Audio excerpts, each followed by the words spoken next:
Anytime now, and the race is on. Mr. Makati rushing up Security Joy.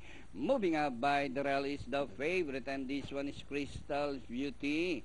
Security Joy, Crystal Beauty down on the inside. Mr. Makati is racing in third by some 5 length. Then comes Angel Dugo.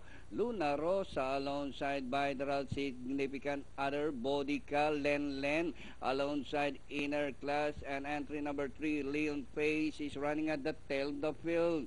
Two runners fighting it out for the lead. Security Joy from the outside. Crystal Beauty is done on the inside. Mr. Makati getting closer in third by some 4 lengths.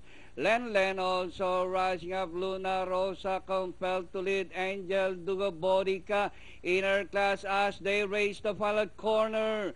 Security Joy, Crystal Beauty, Mr. Makati down on the inside. Len at the center. Luna Rosa compelled to lead. Crystal Beauty, Len on the outside, and on the further outside, Security Joy. Crystal Beauty, Len moves up, and finally Len Crystal Beauty compelled to lead close. Luna Rosa, then Mr. Makati for 4th and 5th. Then comes Security Joy for your super size.